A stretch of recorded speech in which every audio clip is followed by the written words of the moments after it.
I'll just like to reiterate these notes from his own personal diaries.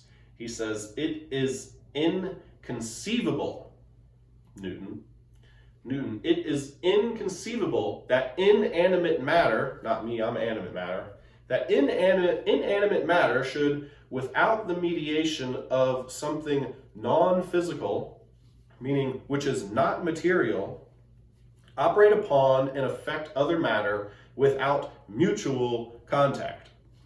Gravity should be innate and inherent and essential to matter. Gravity should be innate, essential, and inherent to matter, so that one body may act upon another at a distance through a vacuum without the mediation of anything else, by and through which their action and force may be conveyed to one another, is to me such great an absurdity that I believe no man who has in philosophical matters a competent faculty of thinking can ever fall into it." Gravity, we're closing, it's a long quote from the diary. Bear with me. "Gravity must be caused by an agent acting constantly according to certain laws. But whether this agent be material or non-material, I have left to the consideration of my listeners." My readers, my listeners. So let me go back to a part in there. He says, gravity should be innate, inherent, and essential to matter. Meaning that everything, this tape measure, it's got a force of gravity within it that is unique to this object, right? That this has a gravitational force inside of it. This paper has a gravitational force inside of it, and the gravitational force interacts with each other, right? They say everything in the universe has a gravitational pull on every other thing in the universe. And so by throwing my arm like that, or jumping up and down, or dropping a wooden spoon, we can throw off the center of balance at the galactic or universal center. That's literally what this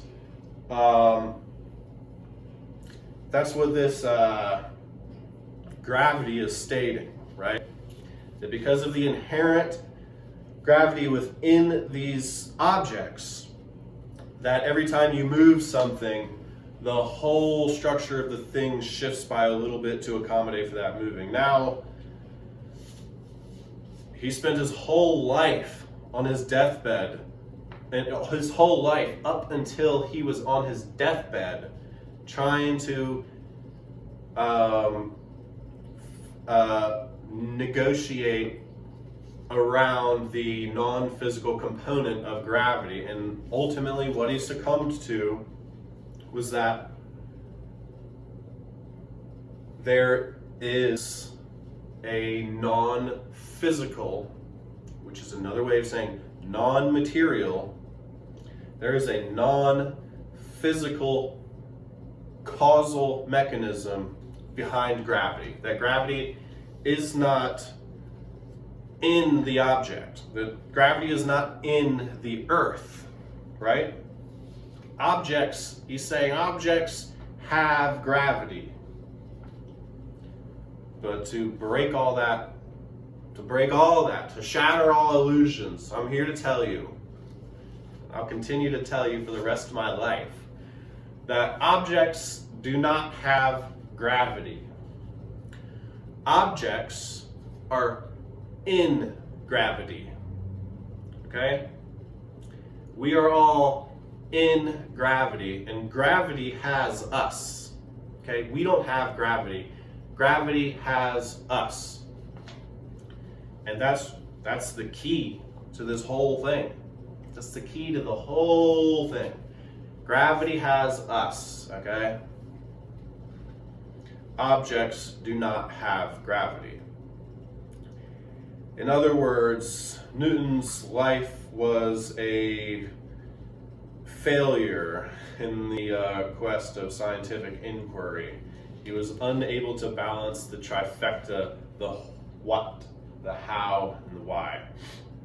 Ultimately, he says, this action at a distance, this absurd action at a distance, is a fundamentally occult force, and therefore fundamentally occult forces operate the universe. So we've gone through Galileo, we've gone through Newton, and we've seen them both try to understand and then fall short in their understanding. Now this seems to be a recurring cycle throughout the scientific history. I'm going to go through one more fantastic example, which I touched on a little bit earlier, just to really drive this point home. And then hopefully the problem, the schism, is a little bit clearer, and then we have the solution. Oh, we have the solution. Don't worry, I don't come to you with problems without solutions. So,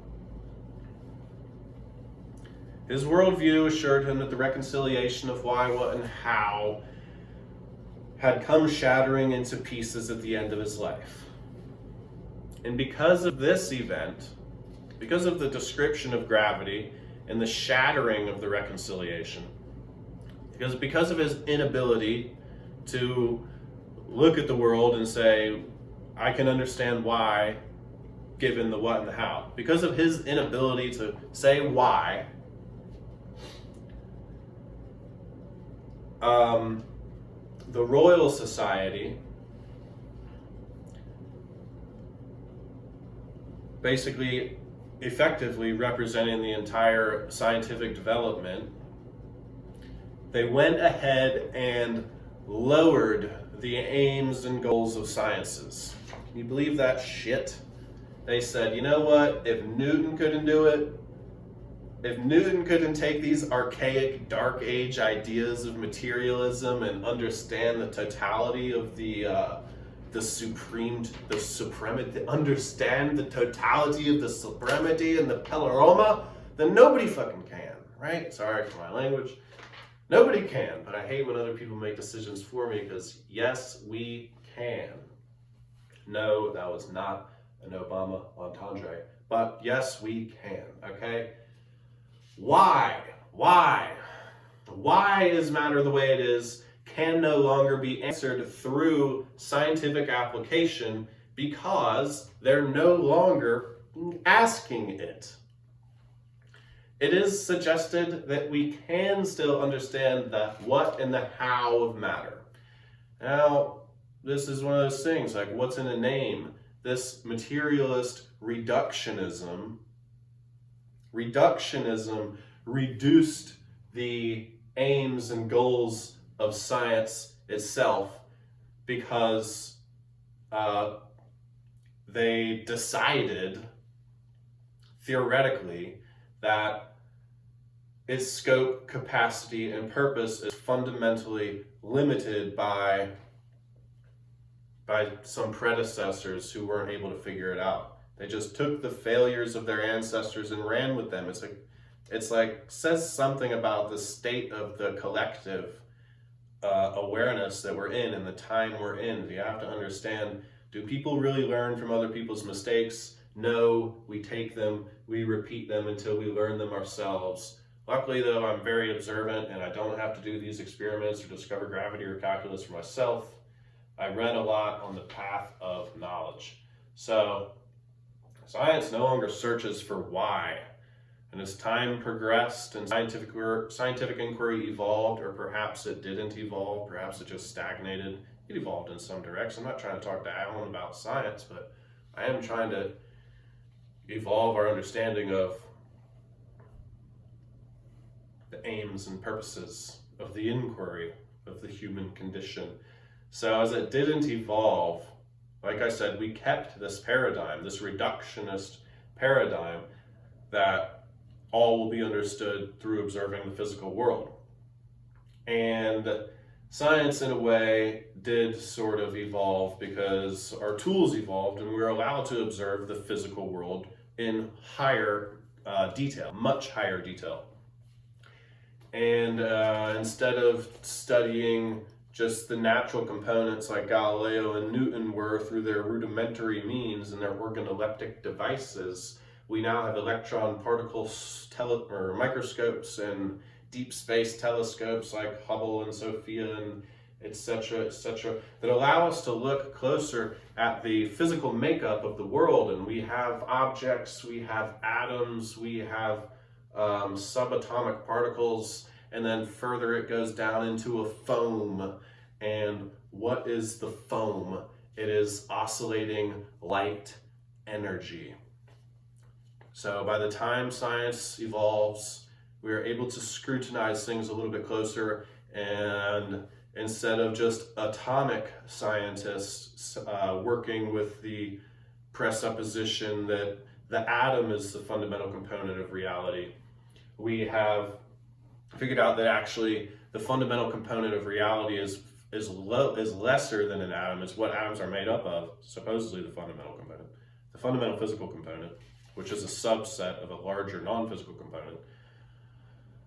This fundamental physical component is light itself. And so these scientists in our tireless search for understanding are breaking down the nature of light to try and see what is light. What is the true nature of light? Have you ever thought about that? Nobody thinks that everything around them is just light shining in different vibrations and different frequencies which give off different shape and color, but that is truly what this is. This is a world made of light, and I think this concept of how all matter is fundamentally light and how we can understand the universe, very important, because as it says in the book of probably all of them, Matthew, Mark, Luke, and John, and a bunch of others, is that God is light.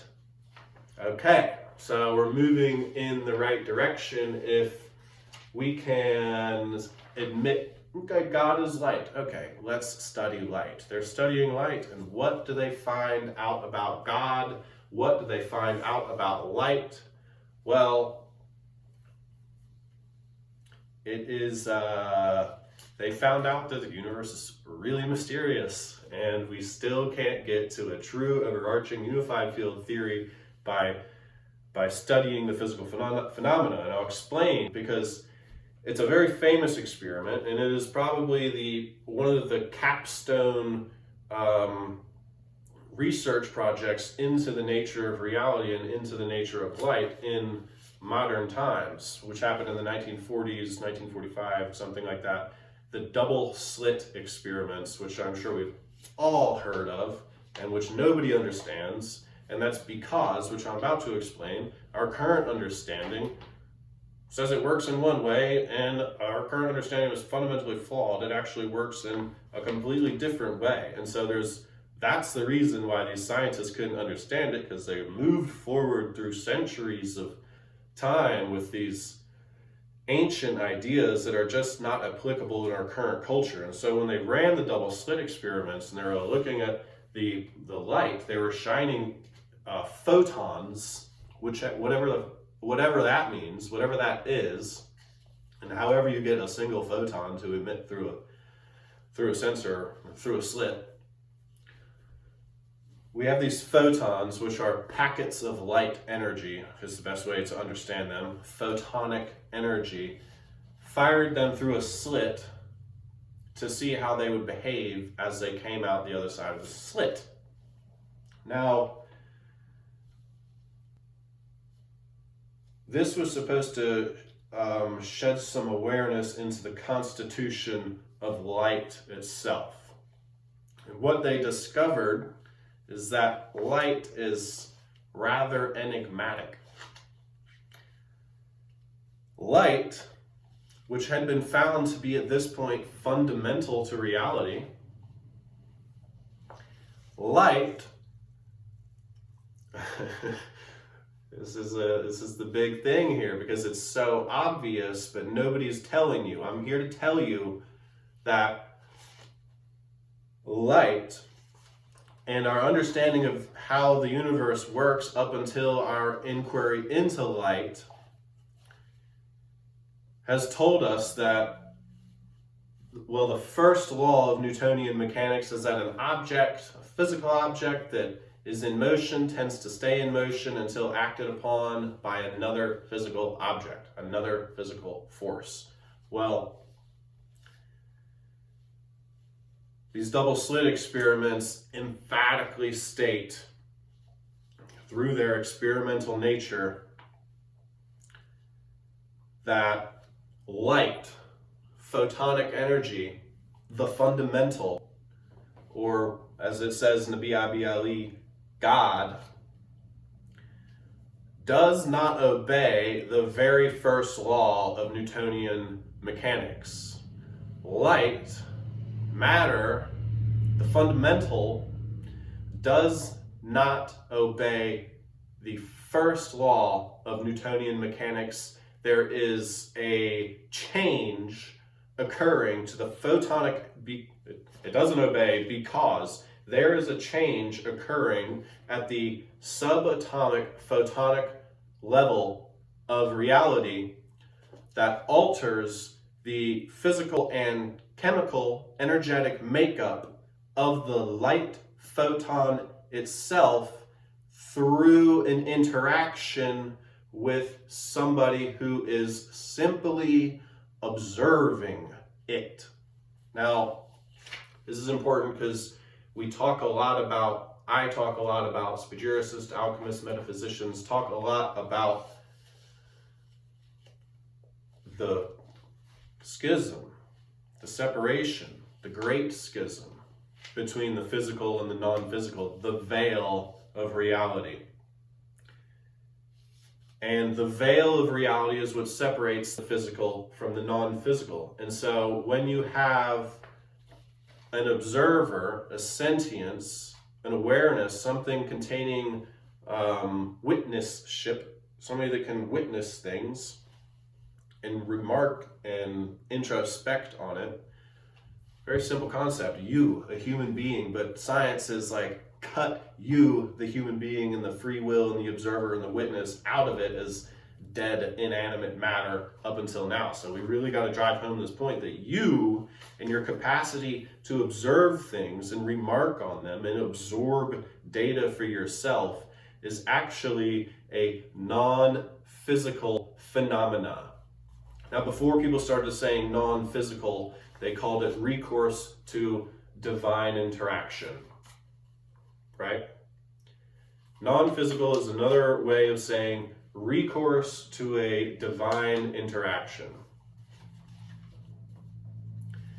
And when this divine interaction occurs, when this non-physical interaction observance occurs, the foam of reality, the light that rests and nests at the very bottom of all form, color, structure, and sound and experience, actually does not obey the laws that we have put forth for centuries, as I have said.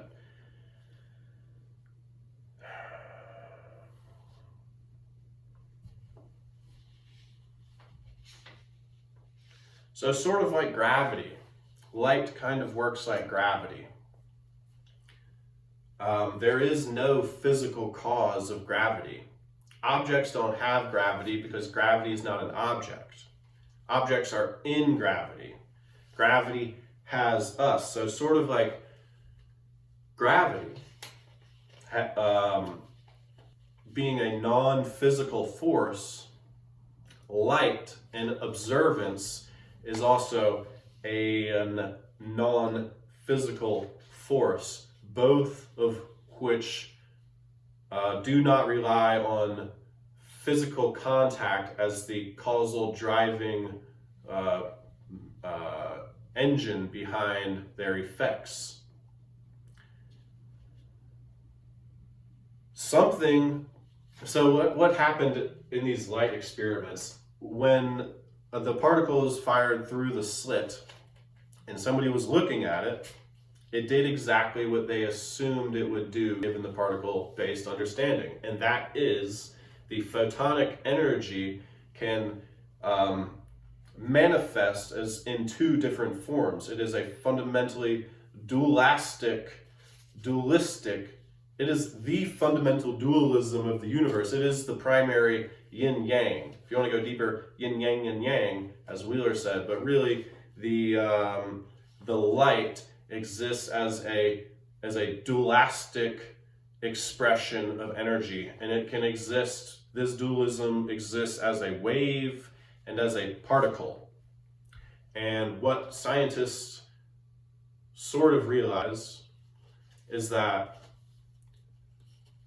when you decide to create reality by observing it, you alter the structure of light itself, causing its wave function, it's got two functions, its wave function to collapse or transform into a particle.